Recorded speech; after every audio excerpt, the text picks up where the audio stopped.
जयंती मंगला काली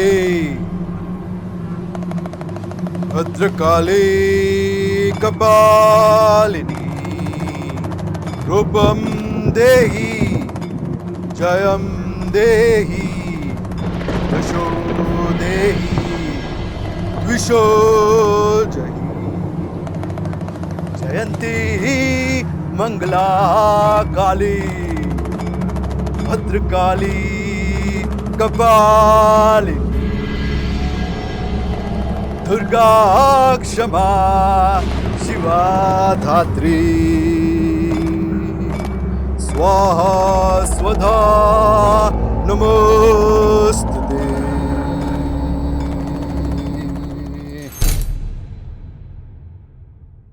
आज स्टूडियो में अंधेरा क्यों था? माँ काली और अंधेरे का क्या संबंध है? आज इस मंच से आपसे सब चीजें शेयर करूंगा। माँ काली के लोकप्रिय रूप को हिंसक और डरावना दिखाया गया क्योंकि वो काल यानी समय के प्रतीक है। समय की अपनी सख्त प्रकृति होती है। समय सत्य है और समय निर्मम है। समय हर किसी को अपने अंत तक ले जाता है और हर चीज को नष्ट कर देता है। समय को इस बात से कोई फर्क नहीं पड़ता कि आप कौन हैं, कितने बड़े हैं या आपका मूल्य क्या है, अच्छा हो या बुरा। हर चीज का अंत समय के साथ होता है। उसी समय के नियंत्रण में था एक 8 साल बच्चे का भूत, वर्तमान और भविष्य, जो खींच ले गया उसको उस रात काल के पास। काल यानी समय, समय यानी काली माँ।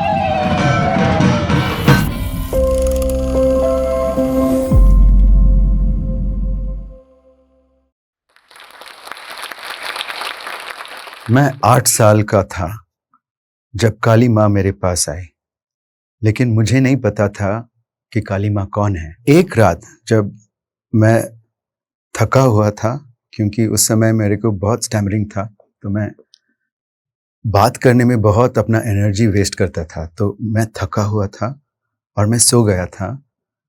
हम लोग गरीब थे तो एक ही रूम था, तो मेरे माता पिता के बीच मैं सो रहा था और मुझे लगा कि कोई मुझे बुला रहा है, पीछे से मेरा नाम ले रहा है। मुझे लगा कि ये एक सपना है, लेकिन थोड़ी देर बाद किसी ने छुआ मुझे और मेरे माता पिता तो सो रहे थे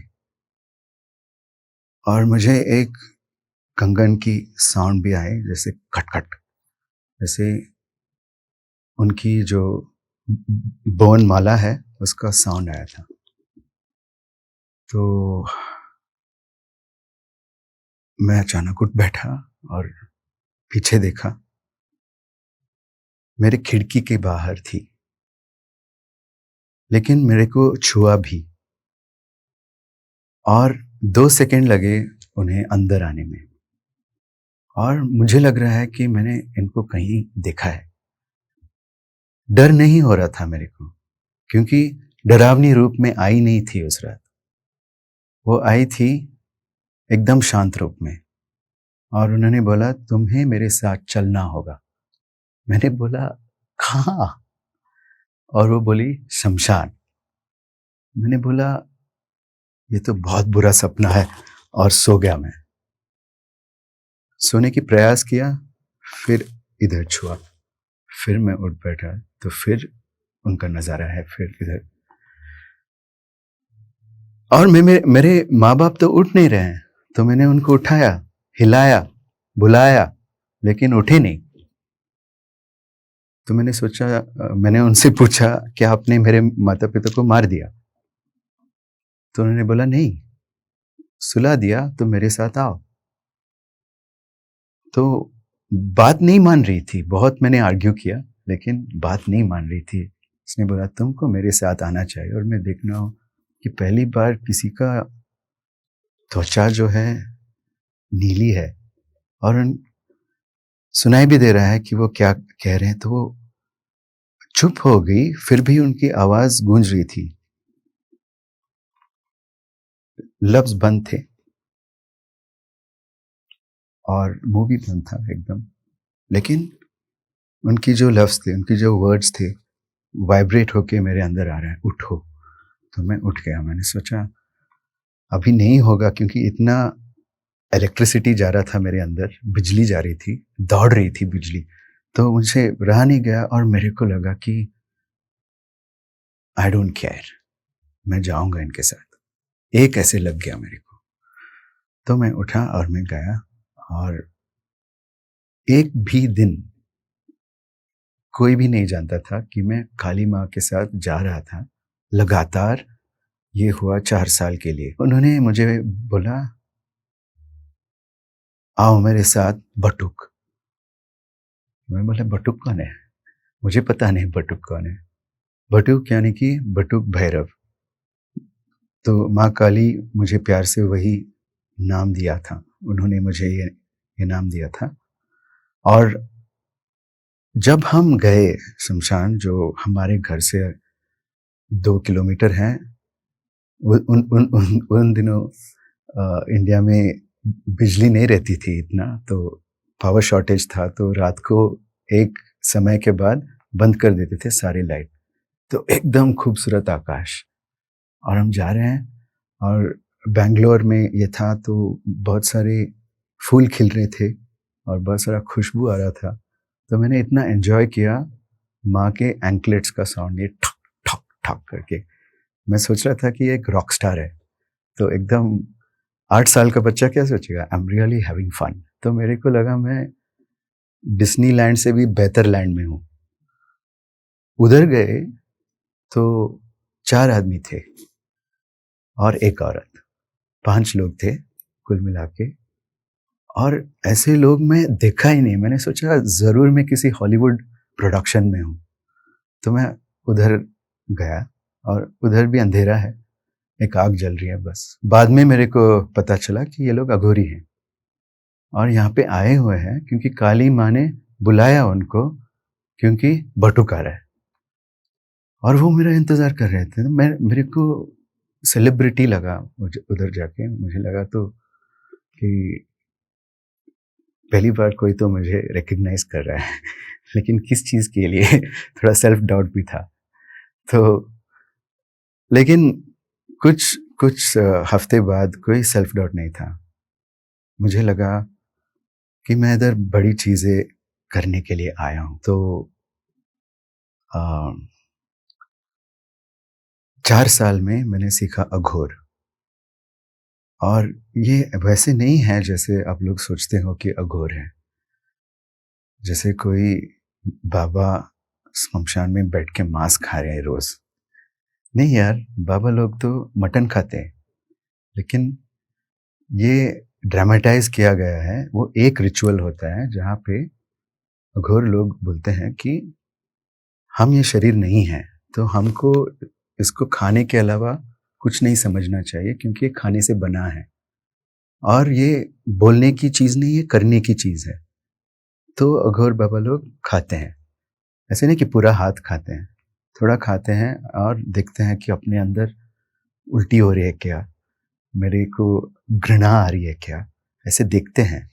और ये एक टेस्ट है अघोरी बनने के लिए, ठीक है। और हर किसी क्लैन ये प्रैक्टिस नहीं करता, कोई कोई होते हैं जो ये करते हैं।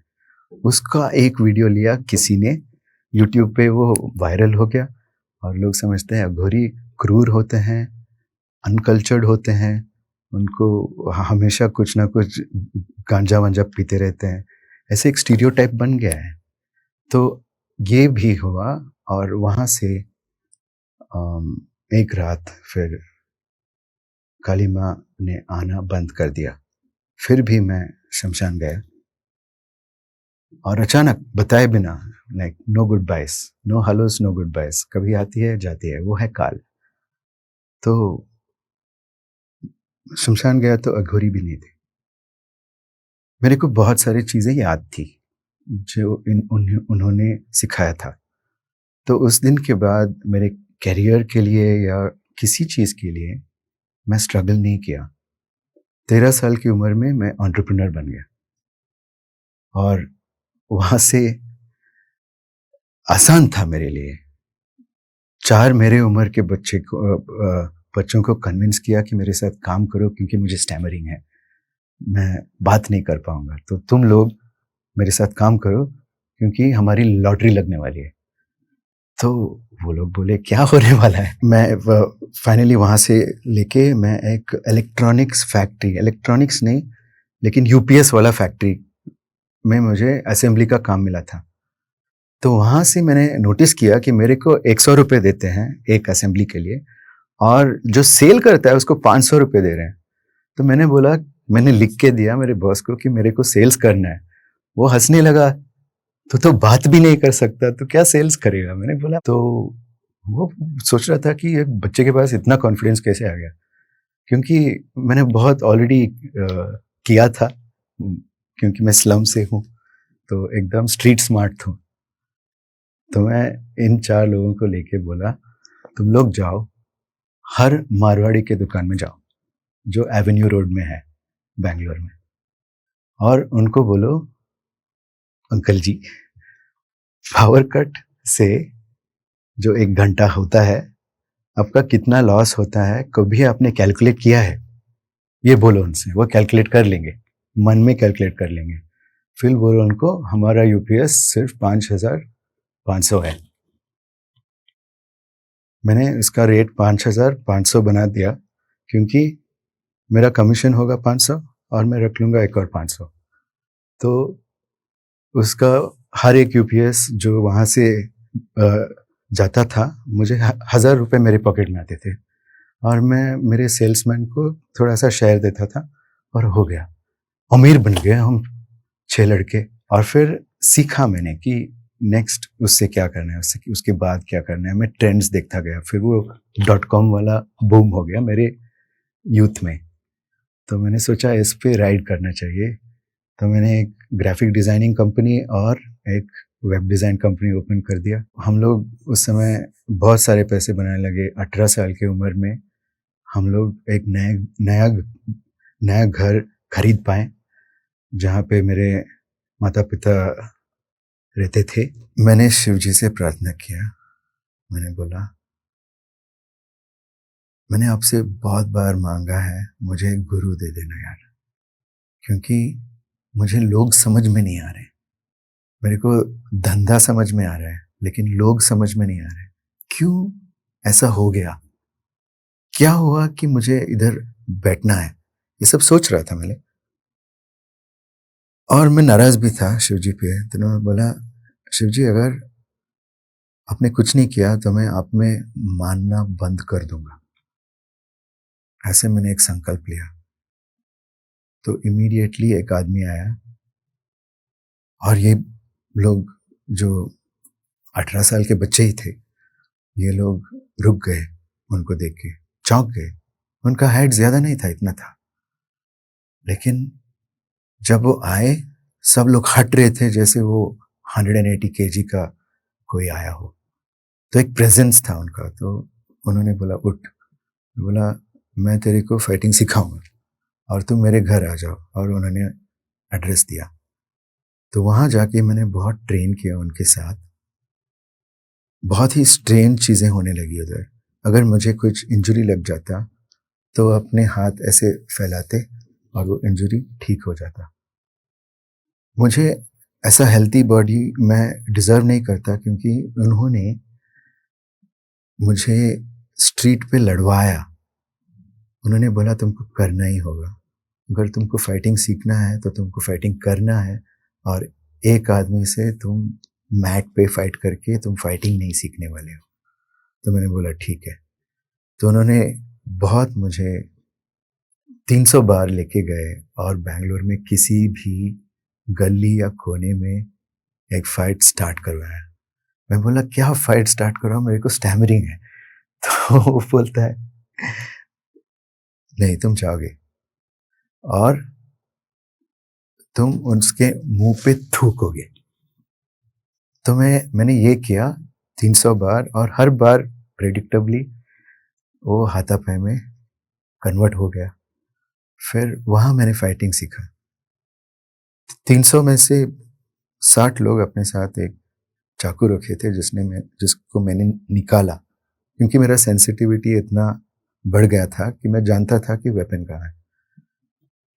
तो इस तरह की फाइटिंग मैंने लोगों को सिखाना शुरू किया और 13 सेंटर बन गए हमारे, और मैं मार्शल आर्ट्स गुरु भी था। जब मेरा एनर्जी इतना लो पहुंच चुका था तो मुझे एक लड़की मिल गई और वो मेरे कॉलेज में सीनियर थी, और वहाँ से हम लोग एक दूसरे को डेट करने लगे। लेकिन ये गया थोड़े साल और फिर शादी हो गई मेरी। फिर उसके बाद तो मैंने बहुत सफ़र किया, क्योंकि मुझे पता नहीं था कि मैंने क्यों शादी किया, मैंने को आइडिया नहीं था। और मुझे लगा कि जो ऑटोमेटिक सोसाइटी ने बताया है हमको, वो हम कर लेते हैं। अगर हम सोचते नहीं हैं तो हम कर लेते हैं। और मैं उसकी जो पेन था भुगत रहा था। बीच में मुझे एक सपना आया जहाँ पे मैं एक देवी से मिल रहा हूँ, और वो थी बाल त्रिपुर सुंदरी। और उसने पूछा मुझसे कि क्या तुम योगा सिखाओगे? मैंने बोला मैं कुछ योगा नहीं जानता हूँ। लेकिन उसने बोला, उसको देख के मुझे ये ख्याल नहीं आया, सोच आया लेकिन फिर निकल गया वो। मैंने बोला हाँ। कहाँ से ये हाँ का कॉन्फिडेंस आ रहा है मुझे पता नहीं, लेकिन मैं बहुत ही एनर्जाइज होकर उठ गया और मैं नोटिस कर रहा हूँ कि तलवे के नीचे आग आ गए। और फिर मैं योग सीखना लगा। तो कौन सिखाएगा योग मुझे? तो मैं हर किसी की तरह सर्च करके गया। मैं बैंगलोर में जो भी थे योगा स्कूल्स, वहाँ पे मैं गया, भर्ती हो गया और योगा सीखने लगा। तो अभी मैंने रियलाइज किया कि कुछ तो मिस्टीरियस हो रहा है पीछे मेरे।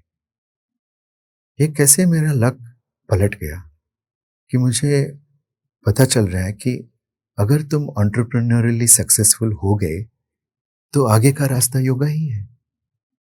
और मैंने सोचा कि ये जर्नी हर किसी को लेना चाहिए, जहाँ से पॉवर्टी से आके और बैड हेल्थ से गुजर के वो एक लेवल पे आ जाए, तो फिर योग मिल जाता है उसको।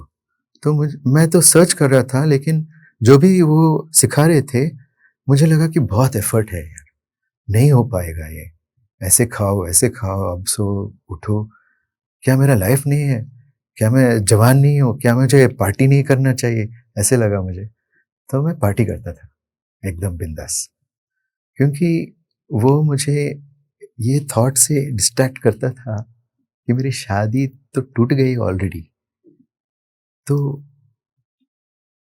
मैं एक अल्कोहलिक बन गया और बहुत मुश्किलों से गुजरना पड़ा इसकी वजह से, क्योंकि मेरा बिहेवियर चेंज हो गया। और मैं ऐसी चीज़ें करता था पहले जो लोगों को खुश करते थे। कोई मुझसे आके मिलके जाएगा तो खुश हो जाएगा, ऐसा था रेपुटेशन। फिर रेपुटेशन हो गया कि उसके साथ रहना ही बहुत दुख है, क्योंकि लोग मुझे अवॉइड करने लगे, क्योंकि मेरा बिहेवियर तो गंदा बन चुका था। और एक लो पॉइंट आया यहाँ, जहाँ मेरे फादर इन लॉ गुजर गए। तो मैं उनके अस्थि लेके वाराणसी आया था, क्योंकि उनके बेटे नहीं थे, तो मुझे ये कर्म करना पड़ा। सब कर्म मैंने किया, फिर मुझे लगा कि सब कुछ खत्म है, और वह मणिकर्णिका घाट पे बैठ गया और मैं देख रहा था वहाँ पे डेड बॉडीज आ रहे थे और हजारों शव आते हैं उधर, जला रहे थे जला रहे थे जला रहे थे, मंत्र बोल रहे थे। और क्योंकि एक कान में स्टफ करते हैं ना, तो ये कपाल जो है फट जाता है ठप, और उसका साउंड मैं बहुत एंजॉय कर रहा था। मुझको याद आ रहा था बचपन की याद, जब काली माँ थी मेरे साथ, और मुझे महसूस होने लगा कि वो यहीं कहीं है वाराणसी में। और दूर से एक चमकता हुआ आदमी आ रहा था। मैं किसी और तरीके से ये डिस्क्राइब नहीं कर सकता, क्योंकि उसकी त्वचा चमक रही थी जैसे फुल मून है, और वो दूर से आ रहे हैं। और मैंने बोला ये कौन है और मुझे क्यों खींच रहा है ये? तो मैं उतर गया था ऊपर और घाट की तरफ गया। जाते ही उनका पैर पड़ा मैं, और वो बोले हैव यू वेटेड लॉन्ग, क्या बहुत इंतज़ार किया मेरा? मुझे पता नहीं था कि मैं इनका इंतज़ार कर रहा था, लेकिन मैंने बोला हाँ। फिर उन्होंने बताया कि जो गुरु आया था तेरे को सिखाने वो मैं ही था, मार्शल आर्ट सिखाने, और जो गुरु आया था तेरे को शादी करने के लिए वो भी मैं था। और तुम्हें पता है कि तुम उनकी बात क्यों माने? क्यों तुम जाके 300 लोगों से लड़ाई किया तुमने? क्यों किया तुमने? तो मैंने बोला मुझे लगा कि मुझे एक ऑर्डिनरी लाइफ नहीं चाहिए, और कोई भी रिस्क लेने के लिए रेडी हूँ मैं, क्योंकि मेरा लाइफ ऑर्डिनरी नहीं होना चाहिए। तो ऐसे बोला। तो उन्होंने बोला अभी एक्स्ट्रा ऑर्डिनरी बनने वाला है, तो मेरे साथ आएगा, मैं इधर इंतज़ार करूँगा तुम्हारा, जाके तेरे सारे बिजनेस बंद कर दो, शादी भी बंद कर दो और मेरे साथ आओ। तो मैंने पूछा आप कौन हैं? उन्होंने बोला मैं अवतारों को सिखाता हूँ, मैं महाअवतार बाबा जी हूँ। और मुझे ऐसा लगा कि मैं आकाश में उड़ रहा हूँ। इतनी सुंदर ध्वनि मैंने सुनी ही नहीं जिंदगी में। तो मुझे जैसे वो ध्वनि उनका उठा रहा है मेरे को, और ताज्जुब की बात यह है कि उनके होठ हिल नहीं रहे एकदम। तो ये वाइब्रेशनली एनर्जी उसका वॉइस में कन्वर्ट हो रहा है और मेरे को उठा रहा है। मुझे लग रहा है कि मैं फ्लोट हो रहा हूँ, कि मैं उड़ रहा हूँ, और मेरा वेट ही नहीं लग रहा है। मैं कहाँ हूँ मैं? फिर उन्होंने बोला तुम घर जाओगे, और वापस आते ही मेरे गुरु लौट आए। फिर उन्होंने मुझे बहुत सारे क्षेत्रों पे ले गए। सारे जो 4 धाम हैं और जो देवी की जो पहाड़ों में जो इम्पोर्टेंट मंदिर हैं उन्होंने वहाँ लेके गया। फिर वो लेके गए मनाली, हडिम्बा के यहाँ। फिर हम लोग माउंटेन्स गए। कैसे? उन्होंने फिर से उनका मॉलिक्यूल्स ऐसे किया पता नहीं क्या होता है। तो मैं अंदर गया तो मैं भी ऐसे मॉलिक्यूलर हो गया। फिर वो मॉलिक्यूलर फीलिंग ट्रांसमिट होके नेपाल में आ गया। और कहाँ? गणेश हिमल पर्वत, जहाँ गणेश जी का रूप दिखता है। तो उनके बड़ा गुफा है उधर, और वहाँ से गणेश जी का रूप दिखता है एकदम सामने। स्नो है, लेकिन मुझे ठंड नहीं लग रहा है, और आज तक ठंड नहीं लगता मेरे को ज़्यादा। स्नो में भी रह सकता हूँ ऐसे ही। तो उधर बैठ के हम लोग योग सीख रहे थे, और महाअवतार बाबा जी ने सिखाना शुरू कर दिया उधर योग। तो बहुत सीखा मैंने, बहुत सारा सीक्रेट जो मैं बता नहीं पाऊंगा। लेकिन बहुत सीखने के बाद बाबा जी ने बोला तुम्हारी पढ़ाई खत्म, अभी प्रैक्टिकली कुछ करके दिखाओ और जाओ तुम। मैंने बहुत आर्ग्यू किया कि और सीखना है, मैं रेडी नहीं हूँ। और उन्होंने बोला तुम जाओ। जाते ही क्या होता है, मैं वाराणसी का याद किया। 10 मीटर जाते ही क्या होता है, धरती फिर से बैक टू प्लैनेट अर्थ। तो यही हुआ मेरे साथ। लेकिन उन्होंने अपनी काइंडनेस से मुझे नेपाल के बॉर्डर के यहाँ पहुँचा दिया, सीतामढ़ी वहाँ उसके पास। तो वहाँ से मैं निकल गया। वहाँ से चलते चलते चलते मैं मंदिर में सो के, जंगल में सो के, अपना खाना खुद हंट करके मैं जा रहा था एकदम मस्त, जैसे कोई दुनिया में डर ही नहीं है, क्योंकि काली माँ मेरे साथ है फिर से। फिर आते आते आते मैं शहर में पहुंच गया, वाराणसी। और बहुत शहरों से गुजर के वाराणसी आता है, तो शहरों में से गुजरते मेरा एनर्जी चला जा रहा है। मैंने बोला ये क्या है, ये कौन है हमारा इधर शत्रु जो हमारा एनर्जी ले रहा है, कौन है पता नहीं चल रहा है। और मैं बोल रहा हूँ माँ तू तू ही तो है ना, तू ही इधर अंधेरा कर रही है ना, है ना, है ना, है ना, पूछ रहा हूँ, लेकिन कोई उत्तर नहीं आ रहा था। हमने तो कहाँ चली गई मुझे छोड़ के, लेकिन नो रिस्पॉन्स। तो उधर से मेरा जिंदगी का अंधेरा शुरू हो गया। तब काली माँ ने मुझे चिपक के पकड़ा था और उसने छोड़ा ही नहीं मेरे को। मेरे सारे घमंड चूर चूर हो गया और मैं अपने आप को डाउट करने लगा, क्या सच में ये महातार बाबा जी थे, क्या सच में ये सब एक्सपीरियंस हुआ था मेरे को, मेरी स्किल्स कहाँ है, मैं तो कुछ भी कर सकता हूँ लेकिन मेरा स्किल्स कहाँ है। मैं इतना ऑर्डिनरी बन गया और इतना ऑर्डिनरी जिंदगी बन गया मेरा कि वापस मेरा पैसा सब खत्म हो गया मेरे हेल्थ को ठीक करने में, और मैं फिर से अल्कोहलिक बन गया और मेरा सेहत बिगड़ता जा रहा था, लिवर में प्रॉब्लम था। डॉक्टर ने बोला कुल मिला के तेरे को 13 जानलेवा बीमारियां हैं और इसके लिए हम बहुत पैसे लेंगे तुमसे। मैंने बोला मेरे पास बहुत पैसे हैं, सब खत्म हो गए।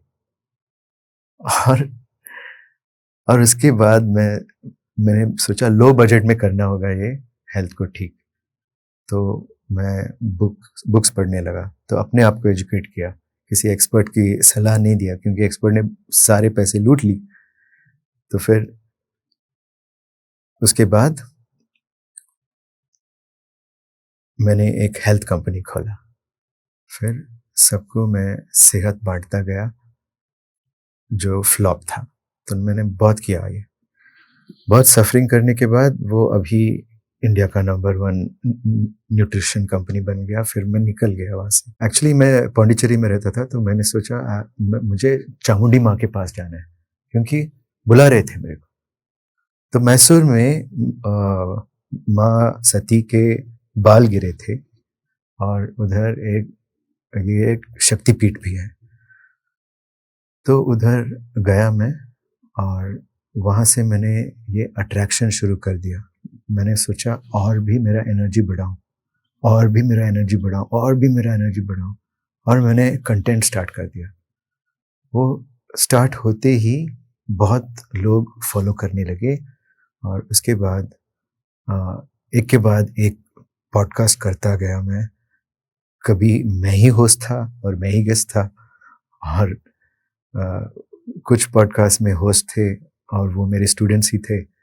तो ऐसे हमने बहुत कंटेंट किया जो लोगों के लिए यूज़फुल हो। लोगों की बात सुन के 10 साल सुन के मुझे पता है कि लोगों को क्या चाहिए। तो मैं ऐसे चीज़ों पे कंटेंट बना रहा था जो उनके दुख निकाल के सुख बनाए। तो ये अभी भी कर रहा हूँ, यही तो करता हूँ मैं।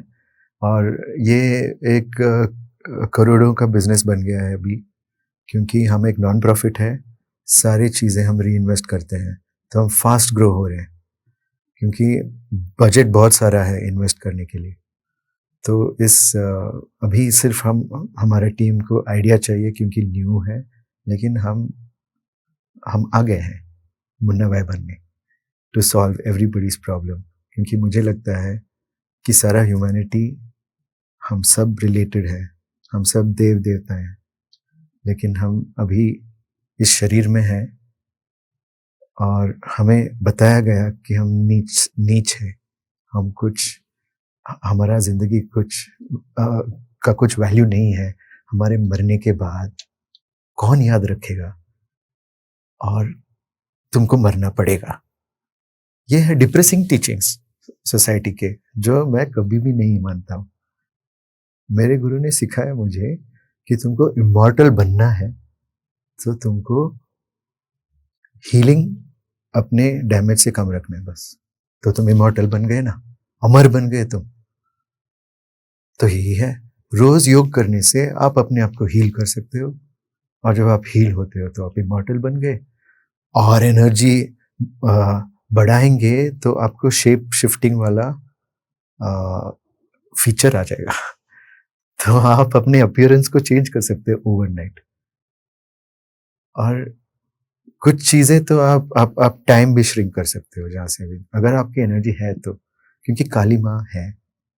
काली माँ ही पंचभूत है, उसको बोलते हैं आकाश काली, वायु काली, जल काली, अग्नि काली और भूमि काली। ये पंचभूत से काली माँ का शरीर बनता है और वो हमेशा हमारे साथ है। इसमें ना वायु आपका साथ कभी भी नहीं छोड़ता है। क्यों? क्योंकि वो प्रेस फिट है और वायु आपको पकड़ता भी नहीं है। आप वायु में झूम सकते हो बिना कोई रेस्ट्रिक्शन, है ना।